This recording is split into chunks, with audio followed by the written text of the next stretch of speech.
Hi, everybody. This is Kyle Thompson with Thompson Burnham Real Estate. I am a real estate agent in Salem, Oregon, here in the heart of the Willamette Valley, and welcome to 2024. I hope all of you had a nice holiday season. We are now approaching mid-January, so it is time for my fourth quarter market report. Interest rates have dropped just a little bit, and so the real estate market has been thawing. We're going to take a close look at the numbers to see how our local market is performing and what we can expect moving into the rest of the year. So stay tuned.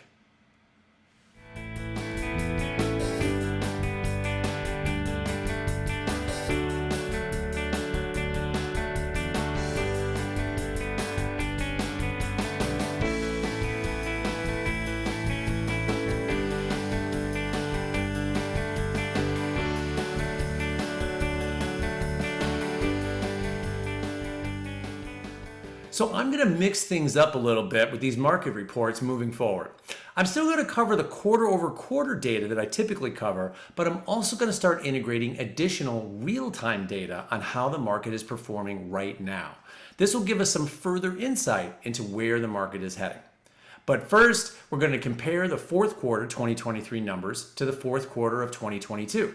We do this because real estate does have seasons, and each quarter acts a little differently from the rest in terms of real estate activity, so comparing identical quarters 1 year apart takes out any variation caused by the time of year. Keep in mind, we're looking at the numbers for our entire MLS, which, on top of Salem, includes many of the small cities near Salem. Our first metric is total number of units sold. As you can see from this chart, the total number of homes last quarter was 1,360 units, down over 256 units from the fourth quarter of last year, a 15.8% drop. The fourth quarter of 2022 was in turn down over 1,200 units from the total number of units sold in the fourth quarter of 2021. So, just like the third quarter, where we saw an 18% drop year over year, the total number of transactions is now in a downward trajectory for the second straight year, albeit at a slower decline than the third quarter.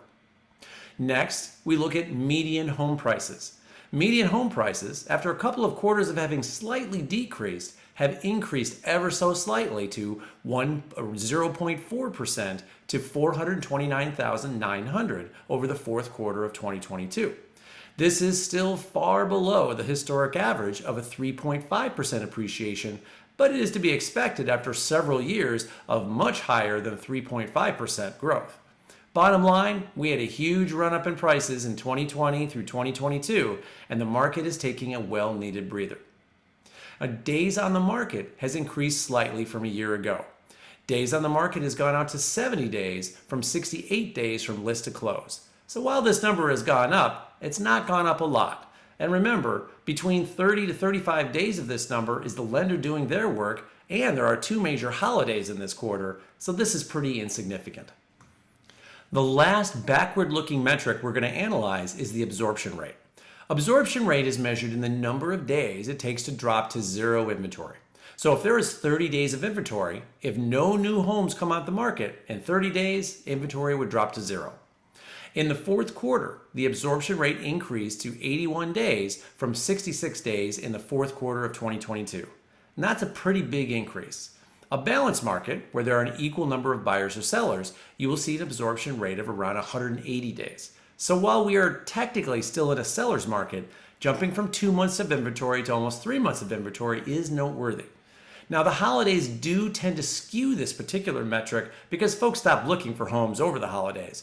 But this is a number I will be looking at closely as we move forward into the first quarter of 2024. Now for something new, like I promised. We're going to take a look at some real-time data of the market as it stands right now. Now, this chart compares the state of the market on a daily basis. Metrics include median list price for all homes on the market, median list price for new listings, price per square foot, days on the market, percentage of homes that have been relisted, total inventory available, and a metric that I find particularly useful, percentage of homes on the market that have had a price increase or decrease. We're going to be looking closely at the median list price and percentage of price decreases, as well as a breakdown of how the market is performing at different price points. This specific chart shows the median list price over several years. The median price of homes on the market has dropped from $479,000 a year ago to $459,000 today. Now, this is asking price, not selling price, so we can't read too much into this, but what this clearly shows is that sellers are taking the higher interest rates into account and lowering the price of their homes right from the get-go. This next chart shows the percentage of homes with a price decrease.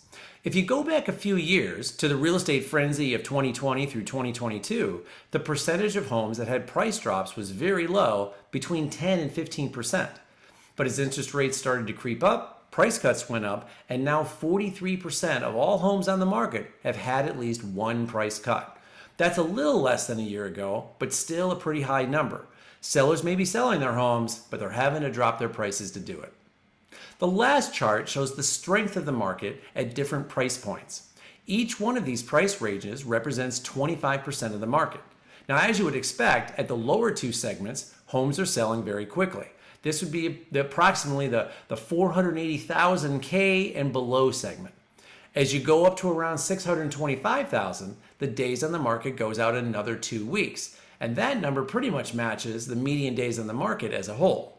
But as you get over 700,000, the days on the market doubles.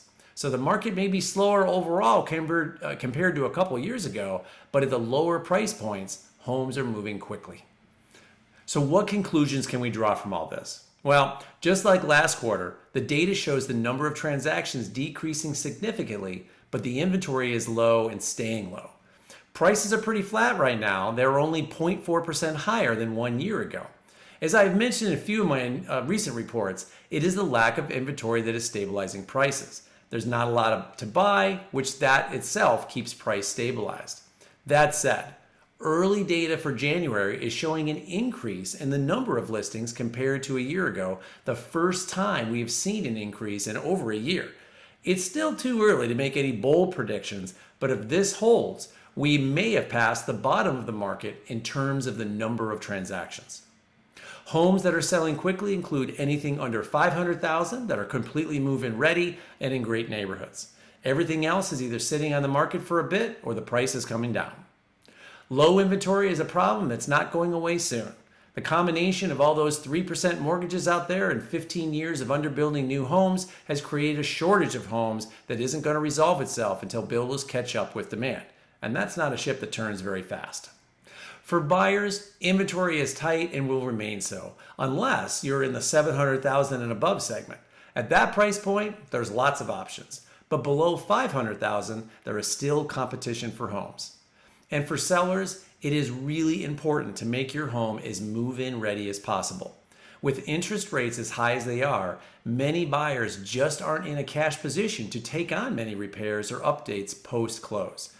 You know, I preview about 10 vacant homes a week, and I'm going into homes all over the city, all home styles and all lot sizes. The homes that's sitting on the market for an extended period have all one thing in common. They need a lot of repairs, a lot of updates, or both. And that, folks, is my fourth quarter market report. If you liked what you saw here and want to see more, hit that subscribe button on the screen and you'll be alerted when my next video goes live. I'll see you next time.